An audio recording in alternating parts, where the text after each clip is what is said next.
Bonjour les lions, ascendant lion, bienvenue dans votre taroscope du mois de janvier. Je suis ravie de vous retrouver, j'espère que vous allez bien, que vous avez passé un bon Noël. Alors, on va voir ce que ça donne, ce début d'année, comment ça commence. J'ai mélangé les jeux et on va aller voir ce qui peut se mettre en place pour vous pour ce mois de janvier. Alors, on va commencer avec les énergies du début de mois dans lesquelles vous vous trouvez peut-être déjà. Ça dépend quand est-ce que vous regardez ce taroscope, si c'est fin décembre ou début janvier. Alors, on va utiliser ce tarot-là pour commencer. Donc, je vais recouper un petit peu pour les lions. Début du mois de janvier. Ah, oui, c'est ici. Ensuite, on a... D'accord. Alors, apparemment, vous avez une urgence à sortir d'un état de fatigue chronique. Ou d'un état de fatigue qui peut être aussi un état de fatigue dû à vos nerfs. C'est pas forcément que vous avez beaucoup de choses à faire, mais c'est une fatigue nerveuse. Je ressens ça comme ça. Je vous montre les deux cartes en question. On a donc un 8 de bâton et un 9 d'épée. Donc le 9 d'épée représente ici cette fatigue psychologique, ce trop-plein finalement. Voilà, vous en avez marre, c'est arrivé là. Et quand ça dépasse l'acceptable, on a envie que ça change. On a envie de mettre un coup de gaz pour dégager de là et que ça s'arrange au plus vite. Donc voilà, apparemment vous commencez dans cet état d'esprit. Donc à partir de maintenant, si ce début de mois en fait vous correspond à votre vie, le reste du taroscope va certainement beaucoup vous convenir. Il n'en reste pas moins que voilà, je vous demande de prendre uniquement ce qui résonne pour vous et de laisser de côté ce qui pourrait vous paraître complètement incongru. Voilà, c'est ça. Ceci étant un tirage général, on ne peut pas être dans l'absolu. Pour cela, il faut passer par une lecture d'âme. Donc, on va aller voir ce que vous réserve ce mois de janvier au niveau du challenge. J'ai appelé comme ça pour ce mois-ci. Votre challenge du mois de janvier, est-ce que c'est effectivement de sortir rapidement de cette emprise psychologique, cette fatigue qui est là, très présente, ou est-ce que ce serait une fuite? On va essayer de comprendre un petit peu ce qui se joue derrière. Alors, le challenge. Donc, il y a une carte au fond là. Ok, donc là j'utilise un nouveau tarot, vous avez peut-être remarqué. Ok.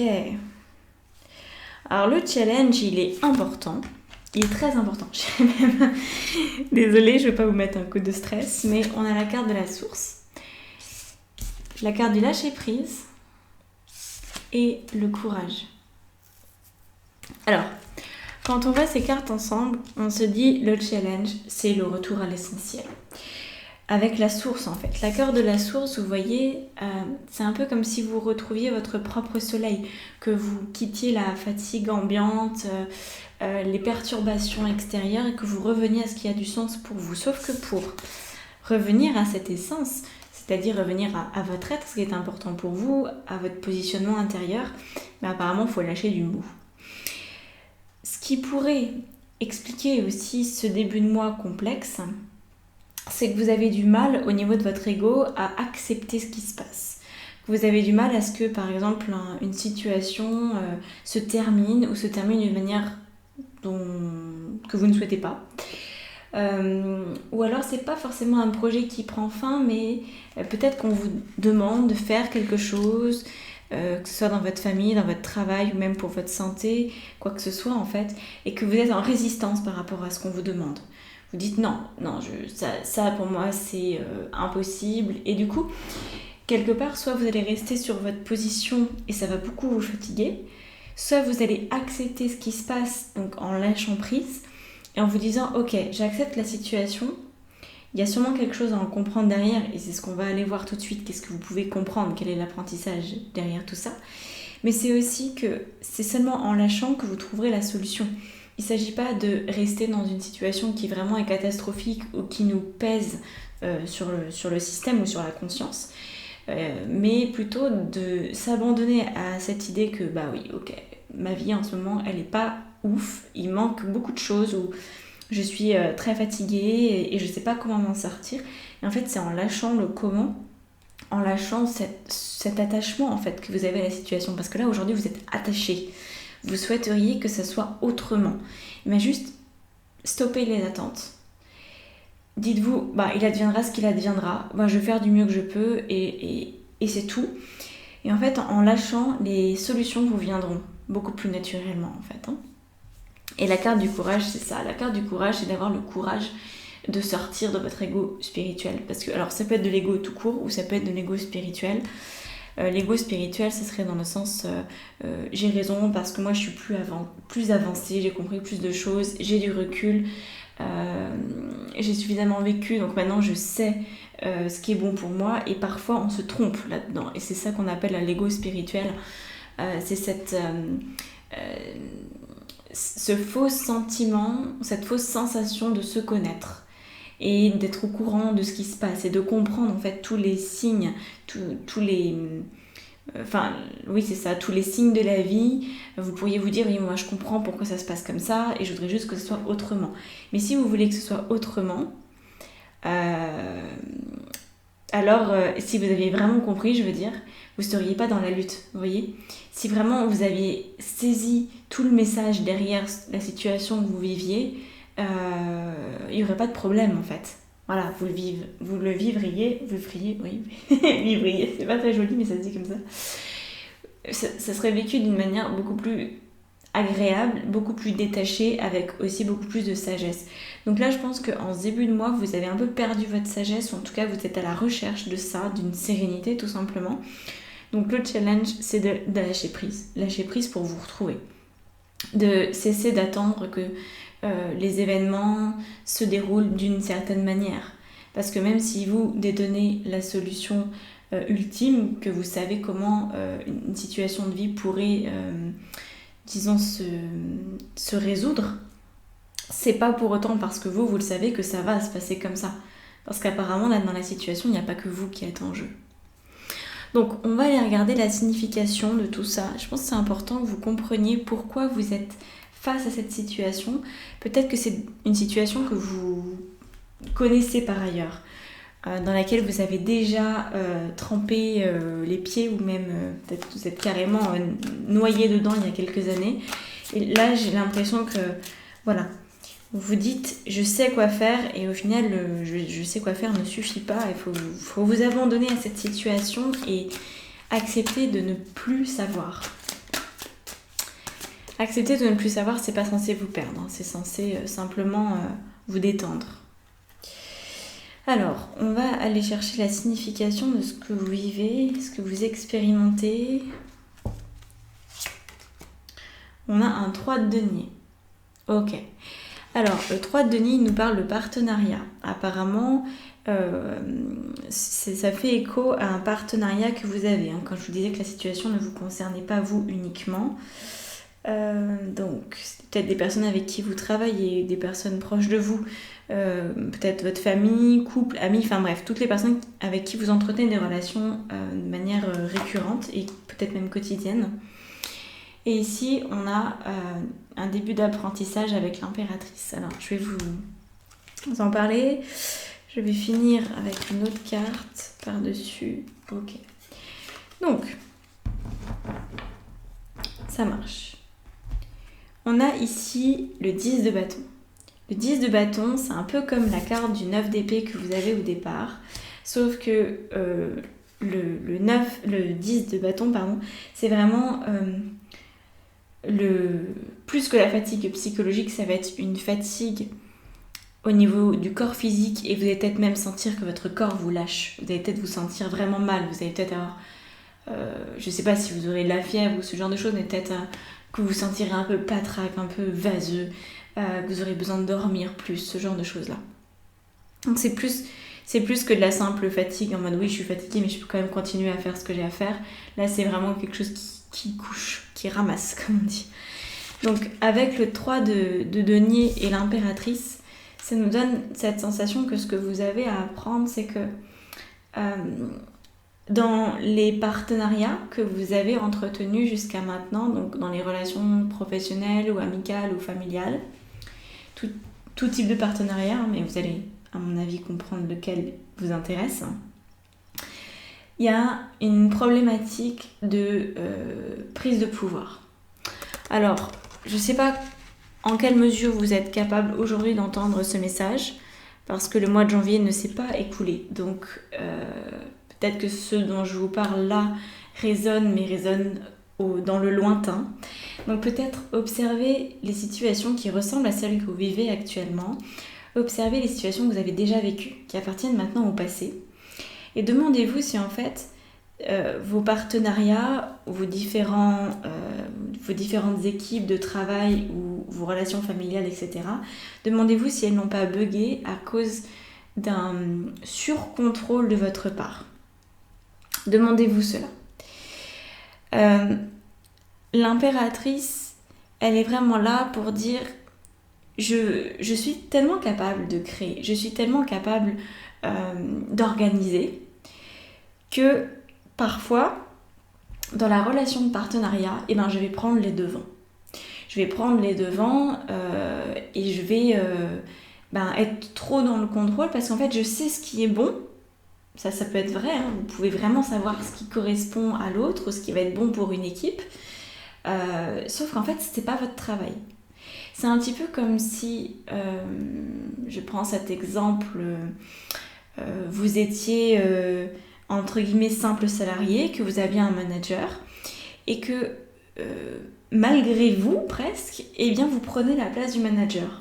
Parce que vous savez ce qui est bon pour l'équipe, parce que vous vous rendez compte que il y en a un qui est très sensible, alors il faut plutôt lui parler comme ça, l'autre il faut plutôt être cash, etc. etc. C'est comme si en fait vous ressentiez les gens et que vous étiez capable de vous adapter à chacun, mais par contre que votre manager n'en était pas capable, et du coup le fait qu'il n'en soit pas capable mettait le bazar, pour pas dire autre chose. Mettez le bazar dans l'équipe. Et donc vous vous dites, moi je vais faire mon possible pour que la situation dans mon travail soit agréable. Donc je vais aller jusqu'au bout de ce que je ressens être juste. Sauf qu'en fait à ce moment-là, vous outrepassez vos fonctions. Et ça c'est un truc quand même, faudrait faire attention parce que soit vous allez outrepasser vos fonctions et du coup vous allez prendre un fardeau de responsabilité pour lequel vous n'êtes finalement même pas payé, personne ne vous a sonné pour ça. Vous allez le faire parce que pour vous c'est ce qui est plus juste, c'est ce qui est plus... c'est ce qui relève peut-être même du sens logique, du bien commun. C'est doit être très compliqué pour vous apparemment de vous détacher de ce rôle-là. Sauf que c'est pas ce qu'on vous demande de faire. Et c'est pour ça qu'il y a besoin de lâcher prise. C'est-à-dire que soit, c'est très clair, hein, soit vous revenez à la position qui est la vôtre, c'est-à-dire simple salarié, ou alors vous passez manager. Mais vous pourrez pas rester dans la situation du salarié qui se prend pour le manager. De même dans votre famille, si par exemple vous essayez de changer vos parents parce que vous savez ce qui est bon pour eux, vous savez que par exemple s'ils déménageaient dans une autre maison ça serait mieux pour eux et qu'ils le font pas, vous pourriez par exemple outrepasser votre place d'enfant, quel que soit votre âge, hein, en faisant des démarches administratives à la place de vos parents alors qu'ils vous ont pas demandé. Donc à ce moment-là, voyez, il y a soit vous décidez de tout ce qu'il y a à faire pour vous-même, c'est-à-dire soit vous-même vous déménagez parce que peut-être que dans le fond en fait c'est de vous dont il s'agit et pas de vos parents, hein. Peut-être que vous utilisez vos parents comme disons comment on appelle ça, un transfert. Moi j'ai l'impression que vous êtes dans un comportement de transfert, voilà, c'est ça qui me vient de j'ai une situation qui m'appartient mais je suis pas capable de la voir, donc je vais me dire qu'en fait c'est l'autre qui a un problème, c'est l'autre qui sait pas gérer, c'est l'autre qui sait pas prendre les bonnes décisions et du coup je vais lui montrer comment faire. Alors qu'en fait ça vous concerne vous, vous voyez, dans le fond, hein, ça vous concerne vous, même si là on parle bien d'une situation, d'un partenariat, il y a plusieurs personnes, mais je pense que c'est important que vous observiez la posture que vous prenez dans cette équipe, que ce soit une équipe de travail, familiale, relationnel. Bref, c'est du relationnel ce qui se passe pour ce mois de janvier. Et si vraiment vous avez des idées que votre supérieur hiérarchique n'a pas, si vous savez ce qui est bon pour vos parents alors que eux ne s'en rendent pas compte, eh bien, c'est à vous là de retrouver la bonne place. Donc, admettons, si vous voulez être votre propre patron, c'est peut-être le moment d'avoir votre propre entreprise, tout simplement, au lieu de pester contre un manager qui n'est pas à la hauteur. Si vous vous dites, en fait, mes parents, ils sont dans un coin de France qui ne leur correspond pas, il pleut tout le temps, c'est super nul, ils ont besoin de soleil. Et en fait, admettons que peut-être vous aussi, vous êtes dans ce même coin et qu'en fait, c'est à vous que ça pèse sur le système, c'est pas à vos parents parce que eux, ça leur va peut-être très très bien ce climat-là. C'est peut-être à vous de déménager. Donc, réappropriez-vous toutes les idées que vous pourriez avoir pour les autres, pour vous. C'est ça, en fait, la signification de ce mot-là.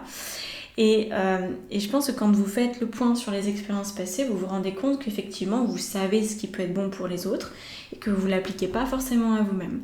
Donc, après, on en est presque tous là, j'ai envie de dire.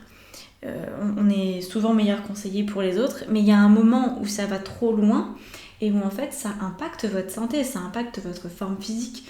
Donc, à vous de rectifier, de revenir dans le droit chemin, de revenir en fait à la source. C'est ça le challenge. Et donc de laisser tomber l'autre. L'autre, il fait ce qu'il veut de sa vie, il la gère comme il veut, c'est son affaire, c'est sa propriété, sa vie est sa propriété. Donc, mais vous, gérez-vous comme vous voudriez gérer l'autre. Vous voyez, c'est ça en fait, tout simplement. Alors on va aller voir au niveau des conseils pour vous aider à mettre ça en œuvre le plus facilement possible. Donc, je prends un troisième tarot et on va aller voir ce que ça donne. On a la reine de bâton, pardon.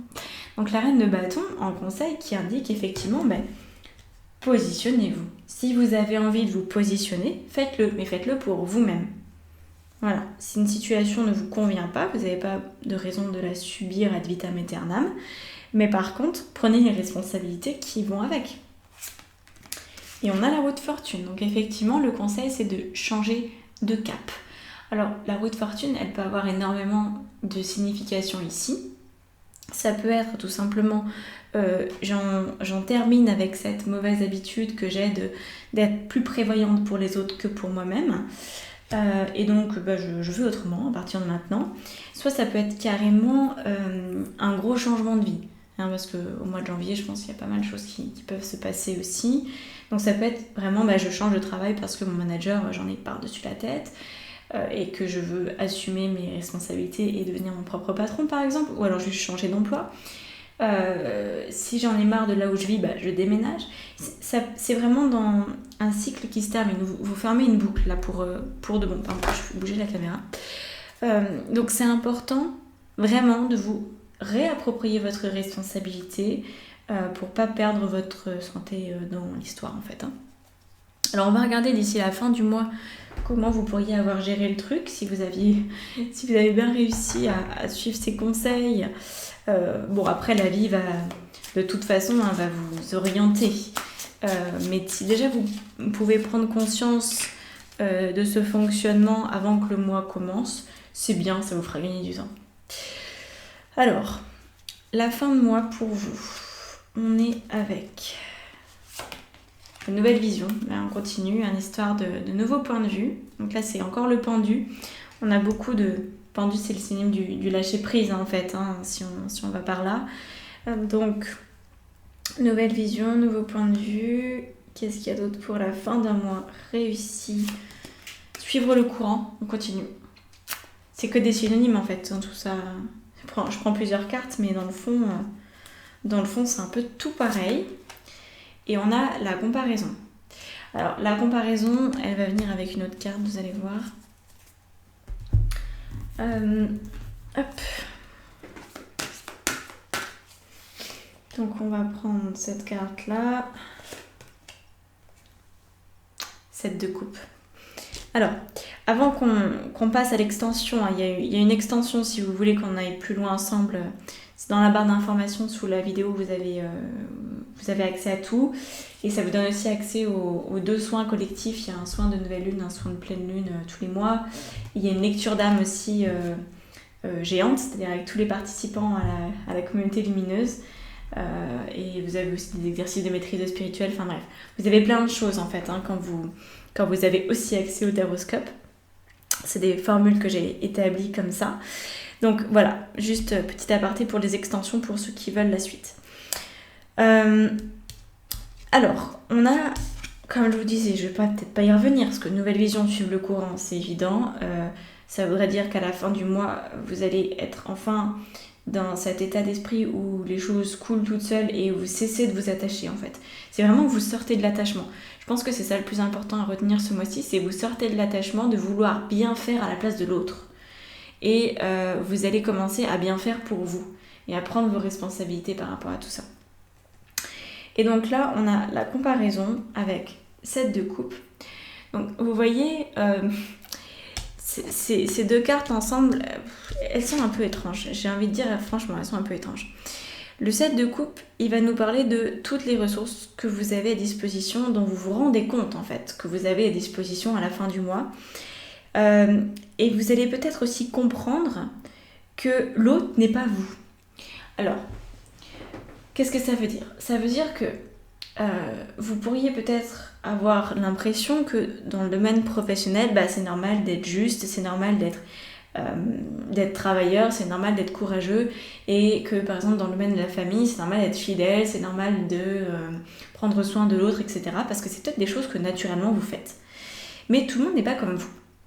Et à la fin du mois, j'ai l'impression que vous allez saisir qu'il y a des gens qui d'une part ne sont pas comme vous et qui d'autre part ne veulent pas être comme vous parce qu'ils ont un autre fonctionnement et que pour eux ça leur va très bien d'être comme ils sont. Et du coup, vous vous rendez compte que vous avez les ressources pour tolérer les personnes très différentes de vous, pour les accepter en fait telles qu'elles sont, même avec des gros travers. C'est comme si demain vous pouviez rencontrer un pervers narcissique et qu'en fait, oui, vous voyez clair dans son jeu, oui, il essaie de vous manipuler, mais non, vous tombez pas dans le panneau et non, vous n'allez pas le détester. Vous allez juste dire, ok, il fait partie du paysage, je vais pas lui casser du sucre sur le dos, je vais pas parler dans son dos et je vais pas non plus lui dire en face que c'est un bon à rien ou qu'il est manipulateur. Je vais juste m'abstenir de tout commentaire et je vais être dans le détachement. Et je pense que voilà, d'ici la fin du mois, vous allez obtenir ce détachement. En tout cas, c'est tout ce que je vous souhaite. C'est très important pour vous, en l'occurrence ce mois-ci, et de manière générale. C'est quand même un truc hyper essentiel. De ressentir que vous êtes en mesure de vous détacher. Vous avez les ressources suffisantes pour ne plus être affecté par le comportement de l'autre et pour ne plus vouloir le changer de quelque manière que ce soit. Donc voilà pour ce mois de janvier, ça va quand même un petit peu pulser, hein, les lions là, c'est relevé, on va dire que c'est épicé, vous avez un mois épicé. Donc voilà, je vous laisse là-dessus, je continue avec les autres pour les extensions, puis de toute façon on se retrouve dans les autres vidéos et les pronostics du mois de janvier aussi, enfin mois de janvier et des 6 premiers mois de l'année plutôt, dans une autre vidéo. Je vous dis aussi si vous pouviez laisser un petit commentaire, un like ou tout simplement vous abonner à ma chaîne, ça me ferait super plaisir. C'est très important de soutenir tous les créateurs de contenu que vous appréciez sur YouTube. Il n'y a que ça en fait qui nous permet d'être plus visible et de toucher plus de monde. Donc si ce que je vous ai raconté vous a parlé, c'est une manière de partager avec d'autres lions potentiels un message qui eux aussi pourrait les aider et les accompagner pour ce mois de janvier. Voilà, donc je vous remercie et je vous souhaite un très très beau mois et je vous dis à tout bientôt.